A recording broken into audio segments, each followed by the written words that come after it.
الحمد لله رب العالمين والصلاة والسلام على سيد المرسلين وعلى آله وأصحابه أجمعين. أعوذ بالله من الشيطان الرجيم. بسم الله الرحمن الرحيم.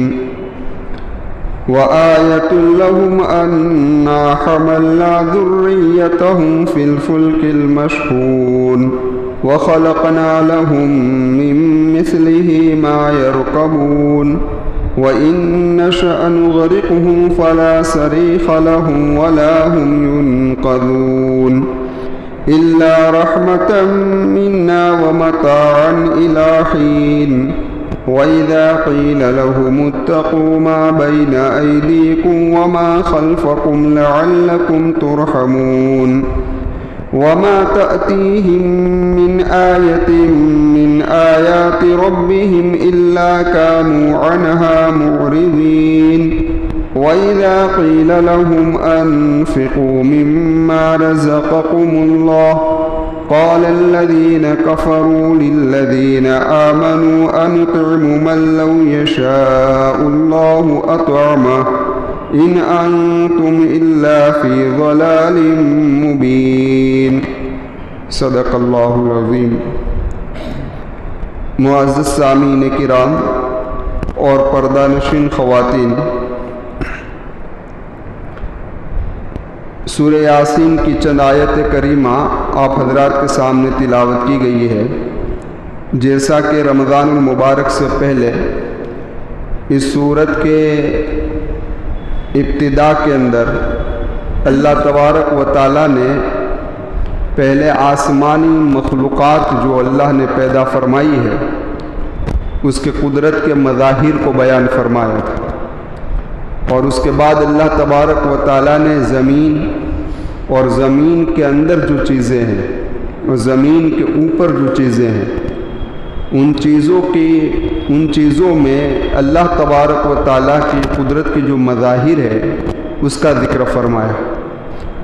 اور آج جو آیت کریمہ تلاوت کی گئی ہے اس آیت کریمہ میں اللہ تبارک و تعالیٰ نے سمندر کے اندر جو چیزیں ہیں اور سمندر کے اوپر جو چیزیں چل رہی ہے اس کے متعلق اپنے قدرت کے مظاہر کا ذکر فرمایا ہے.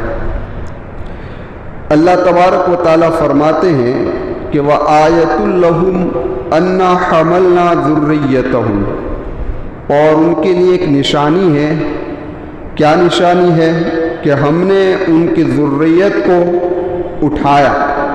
کہاں اٹھایا؟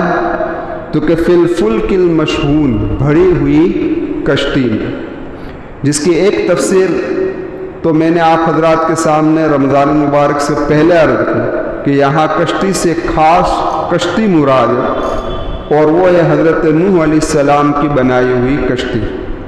اور اس کے متعلق جو تفصیل تھی وہ اس سے پہلے والی مجلس کے اندر ہو چکی.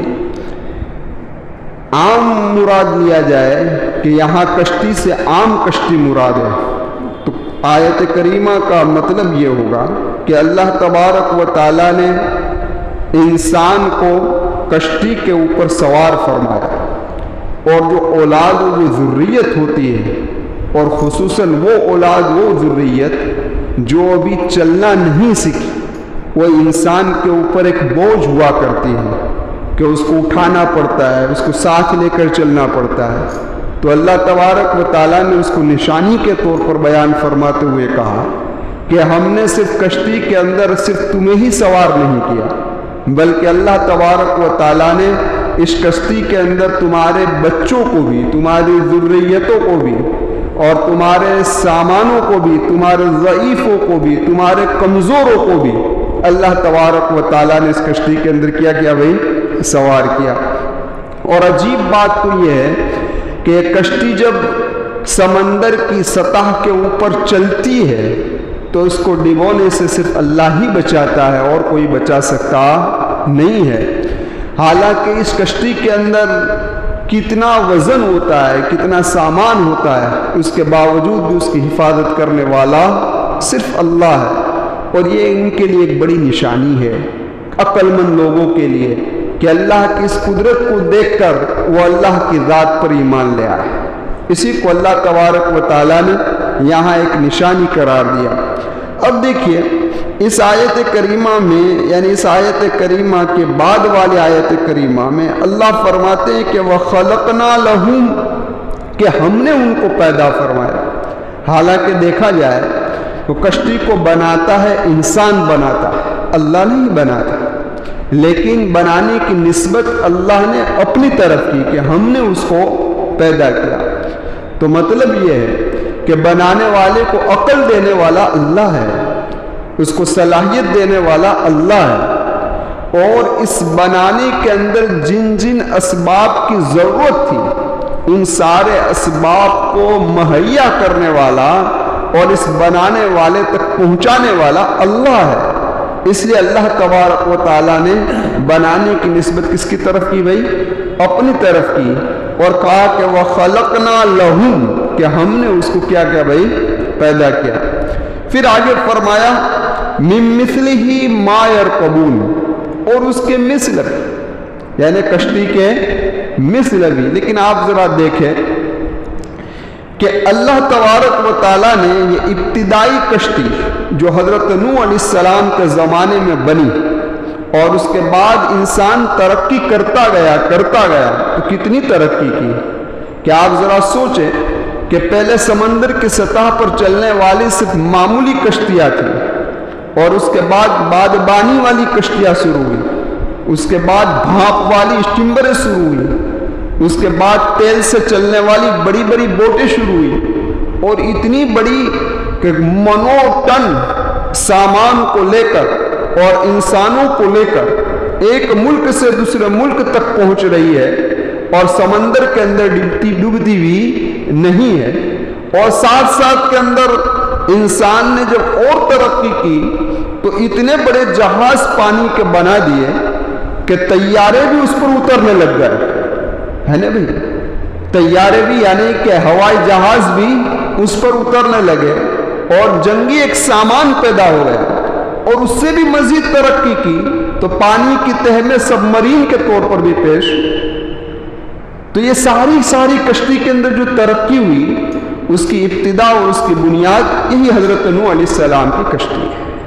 کون سی کشتی ہے بھائی؟ ابتدائی کشتی سے کشتی کا سلسلہ چلا، تو اللہ تبارک و تعالیٰ فرماتے ہیں کہ یہ ہماری ایک نشانی ہے غور و فکر کرنے والوں کے لیے، کہ اگر غور و فکر کرے گا تو ہماری توحید پر اور ہماری وحدانیت پر ایمان لے آئے گا۔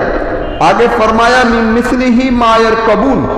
اب ذرا دیکھیں کہ مثلہ، کہ اس کے مثل، تو اس کے مثل سے کیا مراد؟ علماء نے لکھا ہے کہ اس کے مثل سے مراد ایک کو تو یہ، جیسا کہ عرب نے سمجھا کہ کشتی کے بنانے کا مقصد بوجھ و سامان کو اٹھانا ہے، تو ہر وہ سواری مراد ہے جو بوجھ کو اٹھائے، وہ سامان کو اٹھائے اور ایک ملک سے دوسرے ملک میں جائے۔ تو عرب کے اندر اونٹ سب سے بڑی سواری سمجھا جاتا تھا، وہاں اتنی ترقی کا دور نہیں تھا۔ ایک ملک سے دوسرے ملک میں جب لوگ جاتے تھے تو اونٹوں پر اپنے سامانوں کو لے کر اور لاد کر جایا کرتے تھے۔ اسی لیے عرب کے نزدیک یہ کیا کہتے ہیں، اونٹ کو سفینۃ البر کہا جاتا تھا۔ کیا کہا جاتا ہے؟ سفینۃ البر۔ ایک ہوتا ہے سفینۃ البحر، یعنی سمندر کا سفینہ کشتی، اور ایک ہوتا ہے سفینۃ البر یعنی خشکی زمین کا سفینہ یعنی اونٹ، کیونکہ یہ بھی بوجھ کو اٹھا رہا ہے۔ لیکن علماء نے لکھا ہے کہ قرآن کریم نے یہاں اونٹ کو متعین نہیں کیا ہے، بلکہ یہاں کا من مثلہ مبہم چھوڑا ہے۔ مبہم کا مطلب کوئی وضاحت نہیں کی ہے، تفصیل بیان نہیں کی ہے، بس ایسی مطلق بات چھوڑ دی ہے۔ اس سے پتہ یہ چلا کہ قیامت تک پیدا ہونے والی ہر وہ سواری مراد ہے کہ جس کے ذریعے سے انسان اپنے وزنی سامانوں کو ایک ملک سے دوسرے ملک اور ایک جگہ سے دوسری جگہ پر کیا کر سکے، منتقل کر سکے۔ تو اس جدید دور کے اندر، اس زمانے کے اندر اگر کوئی یہ سواری ہے تو ہوائی جہاز ہے۔ کیا ہے بھائی؟ ہوائی جہاز ہے کہ نہ جانے کتنے ٹن سامان کو لے کر فضا کے اندر اڑ رہا ہے، اور کشتی سے اس کی مشابہت بھی ہے، اس وجہ سے کہ کشتی پانی میں تیرتی ہے تو ہوائی جہاز ہوا میں تیرتا ہے۔ کشتی کو پانی میں ڈبونے سے اللہ بچا رہا ہے تو ہوائی جہاز کو ہوا میں تیرے رکھنے اور اسی کے اندر مسخر ہو کر چل رہا ہے، اللہ ہی کر رہا ہے۔ اللہ چاہے تو اسے کیا کر دے، گرا سکتا ہے۔ تو یہ سب قدرت کی نشانی، اور مائر کبون جس پر وہ لوگ سوار ہوتے ہیں، تو اس سے پتہ یہ چلا کہ قیامت تک جتنی بھی ترقی کرتا جائے انسان اور کوئی نئی چیز پیدا کرتا جائے تو سب کے سب میں مثل ہی کے اندر کیا ہے بھائی، داخل ہے۔ اس لیے اگر کوئی آپ سے پوچھے کہ ہوائی جہاز کا تذکرہ قرآن میں ہے تو کہ ہے، کہاں ہے، تو کہ من مثل ہی مائر کبون۔ سمجھنا یہ بات کہ اللہ تبارک و تعالیٰ نے قیامت تک پیدا ہونے والی ساری سواریوں کا یہاں پر تذکرہ کر دیا۔ پھر اللہ فرماتا ہے وَإِن نَشَأْ نُغْرِقْهُمْ، اگر ہم اس کو غرق کر دے، ہم چاہیں کہ اس کو غرق کر دے تو کوئی ہے بچانے والا۔ فَلَا صَرِيخَ لَهُ، قرآن کیا کہتا ہے، فَلَا صَرِيخَ لَهُ، ان کی چیخوں پکار تک پہنچنے والا کوئی نہیں۔ وَلَا هُمْ يُنْقَذُونَ، اور نہ ان کو کوئی بچا سکتا ہے۔ اور ایسی مصیبت کے وقت انسان کسی کو بھی پکارے، چاہے زندے کو پکارے، چاہے مردے کو پکارے، چاہے فرشتے کو پکارے، چاہے جین کو پکارے، چاہے پیروں کو پکارے، چاہے کسی اللہ کے علاوہ کسی اور کو بھی پکارے، لیکن اس مصیبت میں اگر بچانے والی ذات ہے تو وہ صرف کون سی، اللہ کی، اس کے علاوہ کوئی۔ مشرکان مکہ بھی سمندر کے جب بھور کے اندر پھنستے تھے تو قرآن کریم خود یہ کہہ رہا ہے کہ وہ بھی یہ کہہ رہے تھے کہ اللہ بچا لے، کیا کر لے بھائی، اللہ بچا لے۔ تو اسی کو قرآن کریم نے یہاں پر بیان فرمایا اور کہا وَلَا هُمْ يُنْقَذُونَ إِلَّا رَحْمَةً مِنَّا، مگر وہی آدمی بچ سکتا ہے کہ جس کے ساتھ ہماری مہربانی ہو۔ پھر کیا فرمایا وَمَتَاعًا إِلَىٰ حِينٍ، اور جب ہم کسی کو بچانا چاہتے ہیں تو ہم اسباب کے محتاج نہیں ہیں، ہم اسباب ما فوق الاسباب ہم اس کو بچا لیتے ہیں۔ آپ نے دیکھا ہو کئی ایکسیڈنٹ ہو رہے ہیں، جس کو اللہ بچانا چاہتا ہے تو پوری گاڑی مڑ چکی ہوتی ہے لیکن انسان اندر کیا ہوتا ہے، زندہ ہوتا ہے۔ آپ نے دیکھا زلزلوں کے اندر کئی دنوں تک تہہ کے اندر پھنسا ہوا معصوم بچہ زندہ نکلتا ہے۔ اللہ جسے بچانا چاہے تو اسے کوئی مار نہیں سکتا۔ اسی کو کہا کہ وہ متاعن الہین، ایک وقت مقرر تک وہ فائدہ اٹھاتا رہتا ہے، لیکن ہر ایک کا ایک وقت متعین ہے۔ دنیا میں کوئی ہمیشہ رہنا آیا نہیں اور رہنے والا ہے نہیں، اس کو ایک نہ ایک دن جانا ہے۔ تو یہاں تک تو قرآن کریم نے اللہ تبارک و تعالیٰ نے اپنے سمندر اور سمندر کے متعلق جو چیزیں ہیں اس میں اپنی قدرت جو ہے اس کے مظاہر کو بیان فرمایا۔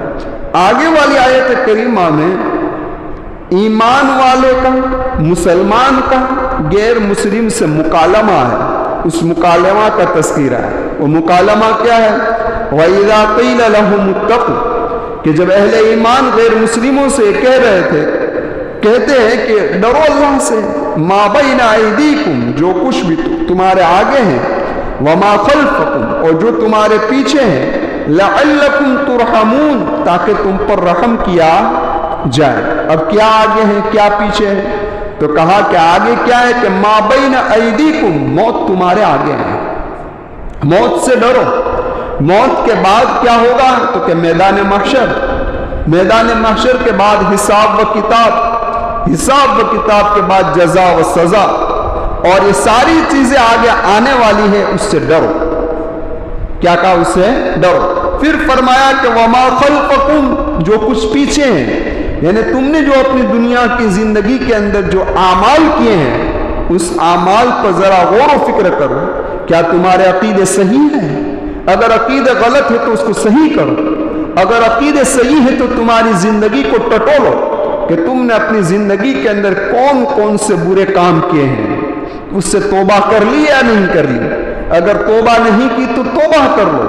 توبہ ایمان والوں سے کہا جا رہا ہے کہ توبہ نہیں کی تو توبہ کر لو۔ جو غیر مسلم ہے اس کے یہی کہ ایمان لے آؤ، تاکہ سارے گناہ کیا ہو جائے، تمہارے معاف ہو جائے، اور جب تمہاری موت کا وقت قریب آئے تو لعلکم ترحمون، تم پر کیا کیا جائے، رحم کیا جائے۔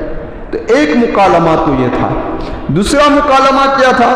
دوسرا مکالمہ یہ تھا کہ وَإِذَا قِيلَ لَهُمْ أَنفِقُوا، کہ جب اہل ایمان غیر اہل ایمان سے یہ کہتے تھے کہ خرچ کرو جو کچھ تم کو دیا، مما وَإِذَا قِيلَ لَهُمْ أَنفِقُوا مِمَّا رَزَقَكُمُ اللَّهُ، جو اللہ نے تم کو دیا ہے، تو کیا کہتے تھے وہ لوگ؟ قَالَ الَّذِينَ كَفَرُوا، غیر ایمان والے یہ کہتے تھے ان لوگوں سے جو ایمان لائے، انُطعِمُ، کیا ہم کھلائیں، مَن لَّوْ يَشَاءُ اللَّهُ أَطْعَمَهُ، اس شخص کو یعنی ان لوگوں کو کہ اگر اللہ چاہتا تو ان کو کھلاتا۔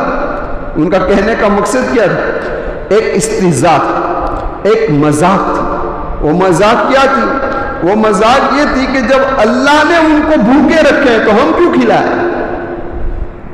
اللہ نے ان کو روزی نہیں دیے تو ہم کیوں دیں؟ یہ ان کا اصل وتیرہ تھا، وہ اصل یہ بات کہنا چاہ رہے تھے۔ آخر میں کیا ہوا؟ ان کا کہنے کا مقصد یہ تھا کہ آپ یہ کہہ رہے ہیں، ایمان والوں سے کہتے تھے کہ آپ یہ کہہ رہے ہو کہ رزاق اللہ ہے اور اللہ ہی سب کو روزی دے رہا ہے، اور آپ ہمیں یہ کہہ رہے ہیں کہ ان غریبوں کو، ان محتاجوں کو، ان مسکینوں کو، ان بیواؤں کو، ان یتیموں کو تم کھلاؤ، تو کیا ہم رزاق ہیں؟ یعنی تم تو ہمیں بھی رزاق مان رہے ہو۔ کون کہہ رہا تھا؟ غیر مسلم مسلمانوں سے کہہ رہا ہے۔ اور یہ بھی عجیب ہے کہ اس زمانے کا غیر مسلم بھی رزاق تو اللہ ہی کو مانتا تھا۔ وَلَئِن سَأَلْتَهُم مَّن نَّزَّلَ مِنَ السَّمَاءِ، ایمان اگر آپ ان سے پوچھئے کہ آسمان سے بارش کون برساتا ہے، فَأَحْيَا بِهِ الْأَرْضَ مِن بَعْدِ مَوْتِهَا، اور اس پانی کے ذریعے سے اس مردہ زمین کو زندہ کون کر رہا ہے؟ تو کہہ رہے تھے کہ اللہ۔ کیا کہہ رہے تھے؟ لَيَقُولُ اللہ۔ وہ بھی رزاق اللہ ہی کو مانتے تھے کہ روزی دینے والا کون ہے، حالانکہ غیر مسلم تھے، لیکن روزی دینے والا اللہ ہی کو مانتے تھے۔ خیر، تو یہ لوگ ایمان والوں سے یہ کہتے تھے کہ بھائی جب رزاق اللہ ہے اور اللہ نے جب ان کو روزی نہیں دی ہے تو ہم کیوں دیں، ہم کیوں دیں؟ تو اللہ تبارک و تعالیٰ نے اس مکالمہ کا یہاں تذکرہ فرمایا، اور پھر اس کا خلاصہ یہ بیان فرمایا قرآن کریم کی تشریح کے اندر کہ بھائی ذرا دیکھو، اللہ وہ ذات ہے جو کسی کو بلا واسطہ روزی دیتا ہے اور کسی کو واسطے کے ساتھ روزی دیتا ہے۔ اگر اللہ چاہے تو پوری انسانیت کو بلا واسطہ روزی دے دے، اسے کوئی روکنے والا نہیں، کہ جس طریقے سے اللہ حیوانوں کو، جانوروں کو بلا واسطہ روزی دے رہا ہے۔ ہر کیڑی مکوڑے جانور کو، ایک جانور دوسرے کو روزی نہیں دیتا، ایک درندہ دوسرے کو روزی نہیں دے رہا ہے، ہر ایک کو ڈائریکٹ اللہ روزی دے رہا ہے۔ تو اگر یہ چاہتا تو اللہ ہر انسان کو بھی ڈائریکٹ روزی دیتے تھے، کسی کو کسی کا محتاج نہ کرتا، لیکن انسانیت کے اندر اللہ تبارک و تعالیٰ نے یہ تناسر یعنی آپس کی مدد کا سلسلہ جاری فرمایا ہے، اور اس کی وجہ یہ ہے کہ پورے عالم کا نظام چلانا ہے۔ کیا چلانا ہے؟ پورے عالم کا نظام چلانا ہے۔ کس طریقے سے؟ اللہ تبارک و تعالیٰ نے کسی کو زیادہ روزی دی، کسی کو کم روزی دی ہے، زیادہ دی اس میں بھی کوئی مصلحت ہے، کم دی اسے بھی کوئی مصلحت ہے۔ کسی کو اللہ روزی دے کر آزما رہا ہے، کسی کو اللہ روزی نہ دے کر آزما رہا ہے۔ روزی دے کر اس لیے آزما رہا ہے کہ وہ دوسرے کا حق ادا کر رہا ہے، اور روزی نہ دے کر اس طریقے سے آزما رہا ہے کہ ذرا یہ دیکھے حلال روزی کی تلاش کرتا ہے یا نہیں کرتا ہے، یا پھر ڈاکہ کرتا ہے، جوا کھیلتا ہے، چوری کرتا ہے، کیا کرتا ہے۔ تو اللہ روزی نہ دے کر بھی آزماتا ہے، اللہ روزی دے کر بھی آزماتا ہے۔ اب ذرا دیکھیں، سارے لوگوں کو اللہ تبارک و تعالی مالدار بنا دیتے تو پھر کام کون کرتا؟ کارخانوں میں مزدور آپ کو مل جاتے ہیں؟ کوئی نہیں مزدور ملتا، کوئی آپ کے وہاں صفائی والی نہ آتی، کوئی برتن دھونے والی نہ آتی ہے نا بھائی۔ تو اللہ نے یہ سلسلہ رکھا کہ غریب مالدار کے پیسے کا محتاج رہے تو مالدار غریب کی محنت کا محتاج رہے، اور دونوں میں سے کسی کا کسی پر احسان نہیں، کسی کا کسی پر۔ یہ اگر پیسے دے رہا ہے غریب کو تو کام بھی لے رہا ہے، اور غریب اگر مالدار کے پیسے لے رہا ہے تو بھائی محنت کا پیسہ لے رہا ہے۔